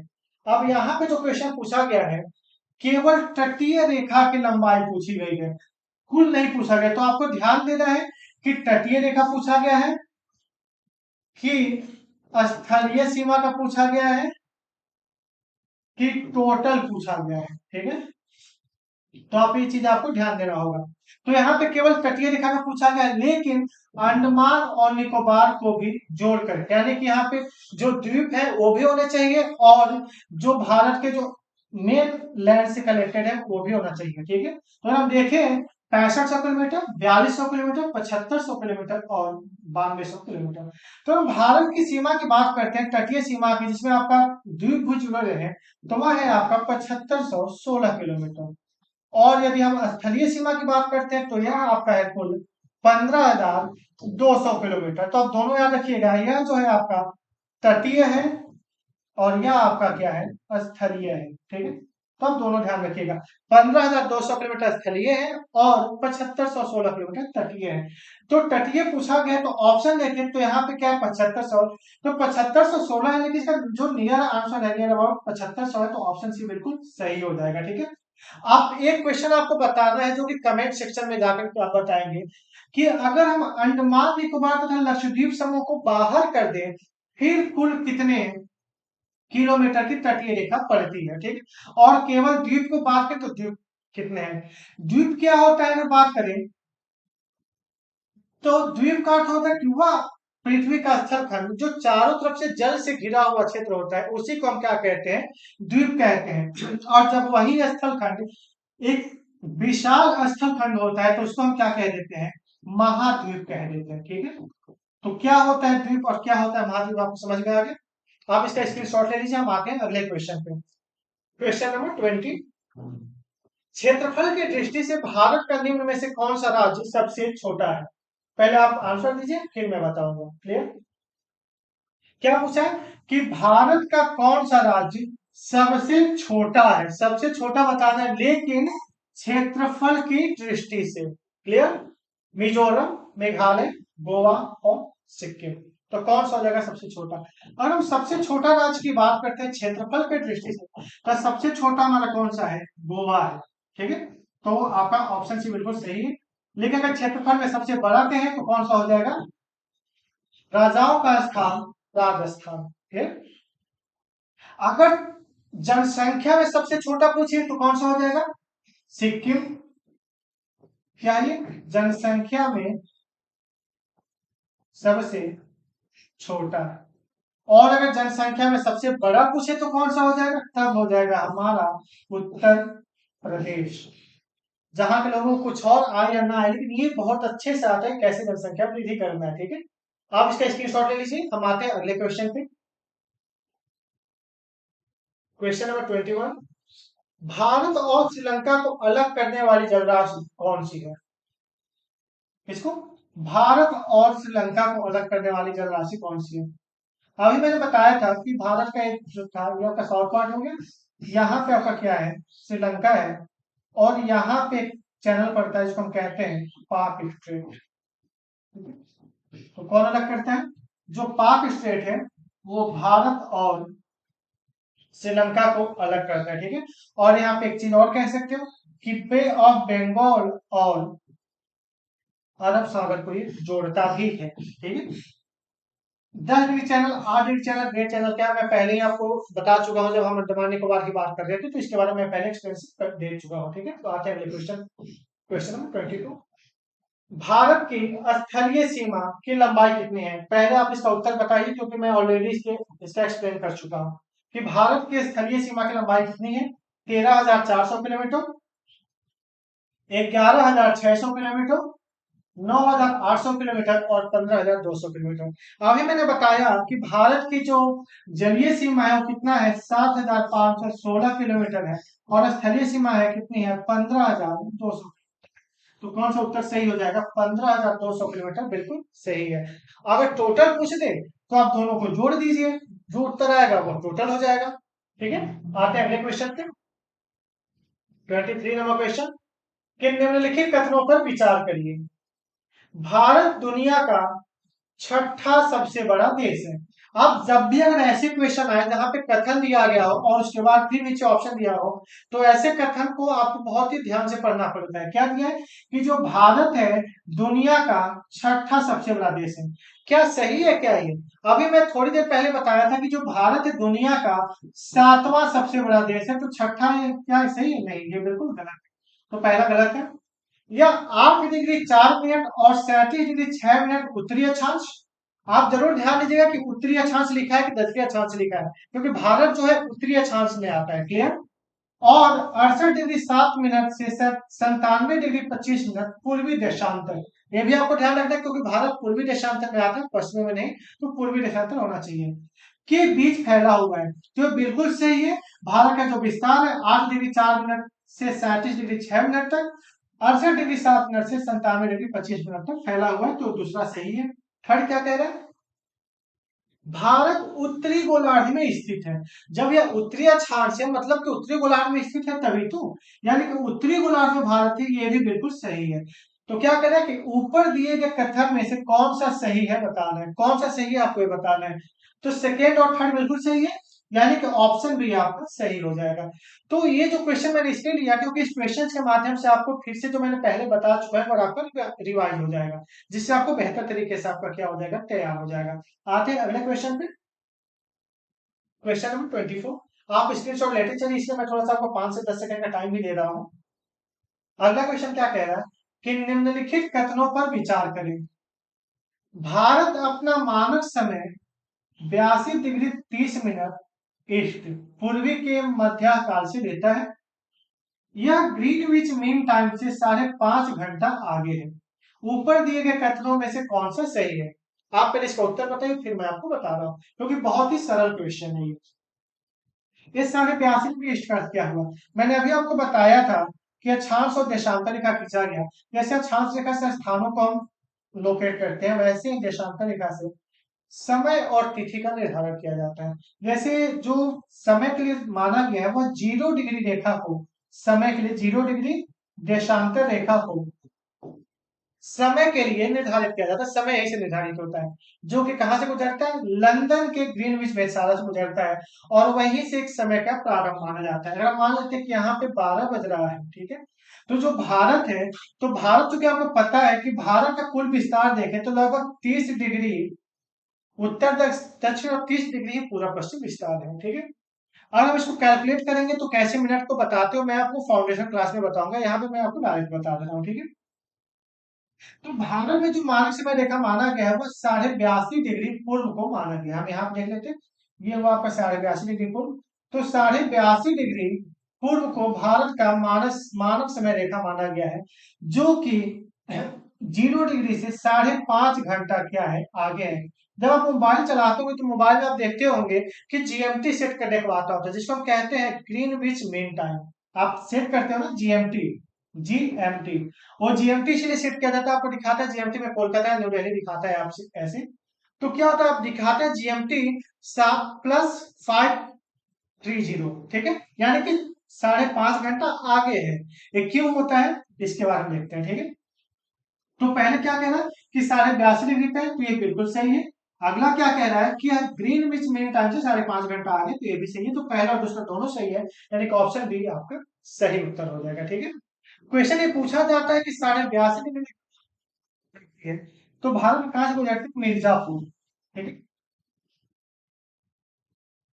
कुछ बीच में आपने कई किताब में नैनी देखे होंगे, लेकिन नैनी नहीं है, मिर्जापुर से आपको माना जाता है। वहां पे देखेंगे तो वहां पे एक चौराहा है, चौराहे का नाम मेरे को एक्चुअली याद नहीं आ रहा है। तो उस चौराहे को आप देखेंगे तो वहां पे आईएसटी का, इंडियन स्टैंडर्ड टाइम का बोर्ड भी लगा हुआ है। आप नेट पे सर्च करेंगे तो आपको मिल जाएगा।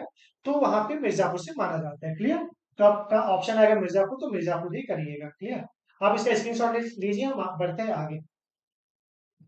अगला क्वेश्चन 25 नंबर क्वेश्चन है, कह रहे हैं कि निम्नलिखित कथनों पर विचार करिए।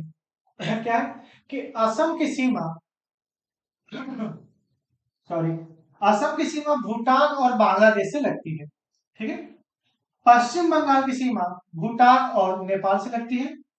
मिजोरम की सीमा बांग्लादेश और म्यांमार से लगती है। ऊपर दिए गए कथनों में से कौन सा सही है, फर्स्ट सेकंड और थर्ड, केवल first second, second third, first और थर्ड। आप इसका उत्तर पहले दीजिए, फिर मैं बता रहा हूं,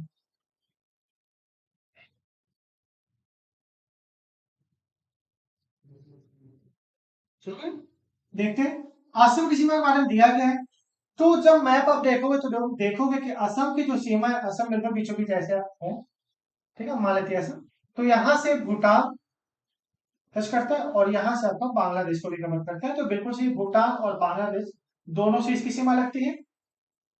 पश्चिम बंगाल की देखें तो भूटान और नेपाल से, बिल्कुल सही है, पश्चिम बंगाल जो है आपका यहाँ से अगर बात करें, यहाँ से पश्चिम बंगाल निकल रहा है ऐसे, तो यहाँ पर नेपाल को कवर करता है, फिर इधर पे भूटान को भी टच करता है। मिजोरम सीमा बांग्लादेश और म्यांमार से लगती है। मैं पहले ही आपको एक्सप्लेन किया था कि जो इसकी सीमा है कहाँ से, बांग्लादेश और म्यांमार से लगती है। तो भी ऑप्शन थर्ड में फर्स्ट सेकेंड और थर्ड तीनों सही है, तो option A is right answer. ठीक है, आते हैं अगले क्वेश्चन पे। फिर आपको मैं मैप भी दिखा दे रहा हूँ इसके लिए। अगला क्वेश्चन है कि भारत के निम्नलिखित द्वीपों में से किस एक में सक्रिय ज्वालामुखी पाया जाता है। ठीक, यह क्वेश्चन आपका कई बार पूछा जा चुका है। आप इसको पीसीएस से उठाइए और वर्ल्ड के छोटा सा जो सबसे क्लर्क लेवल की जो पोस्ट होती है वहां तक में ये क्वेश्चन कई बार पूछा जा चुका है। इसीलिए मैंने सोचा कि इसका उत्तर मैं ना बताऊं, इसका उत्तर आप लोग खुद बताइए कि कौन सा ऐसा द्वीप है भारत में जो सक्रिय ज्वालामुखी पाई जाती है। मैं थोड़ा सा बस इस बारे में इतना बता देता हूँ कि भारत में मात्र एक ही ऐसी ज्वालामुखी है जो कि सक्रिय ज्वालामुखी है। ठीक है, अब वो कहाँ पे है ये चीज आप बताएंगे। तो मैं आशा करता हूँ कि मैंने आपको जो भी बताया आपको समझ में आया होगा। यदि आपको कहीं कोई प्रॉब्लम होगी तो आप कमेंट सेक्शन में जाकर के पूछ सकते हैं, जिससे कि अगर आपके डाउट को मैं अगले वीडियो में आपको क्या कर सकूं, सही से बता सकूं। ठीक है, इसके साथ ही आज मैं 4:30 पे क्लास आती है मेरी, आपको जैसा पता है। तो 4:30 के आसपास मेरी क्लासेस डेली रहेंगी, 4:30 पे जो क्लासेस आती है। ठीक है, तो आप इस क्लास को देखना बिल्कुल ना भूलें। इसके साथ ही आपको जीएस के सारे सेगमेंट जैसे ज्योग्राफी, हिस्ट्री, पॉलिटी, इकोनॉमी, इसके अलावा मैथ्स और रीजनिंग, हिंदी, ये सारे एरियाज आपको मिलते रहेंगे। तो आशा करते हैं कि आपको सारे वीडियोस बहुत ही अच्छे लगते होंगे। तो आप इसको देखिएगा बेहतर तरीके से, और जैसा भी आपका सुझाव होगा जरूर बताइएगा। आप कमेंट करते हैं, बताते हैं, तो हमें और मोटिवेशन मिलता है, जिससे कि हमें और बेहतर वीडियो बनाने को मन करता है, जिससे कि आपको और फायदा मिले। और कुछ टाइम बाद, जैसा कि मैंने आपको जो बताया, कई चीजें आपको मैं ज्यादा एक्सप्लेन नहीं कर पाया, क्योंकि जैसा कि आप देख रहे हैं कि टाइम बहुत ज्यादा लग जा रहा है। इस वजह से जो फाउंडेशन क्लासेज आएंगी दिवाली के बाद से, फाउंडेशन क्लासेज हम लोग शुरू करने वाले हैं, जो कि सबके लिए फ्री होगा। तो आप उस समय पूरी तरह जुड़ सकते हैं। इसमें आपके जितने भी डाउट होंगे पूरी तरह से क्लासेज लाइव होंगे। आप आकर के हमसे लाइव चैट भी कर सकते हैं, बात भी कर सकते हैं, जो भी क्वेश्चन पूछना हो आप पूछ भी सकते हैं, जिससे कि आपको बेहतर फायदा मिले। ठीक है, हम मिलते हैं फिर अगली वीडियो में, तब तक के लिए धन्यवाद।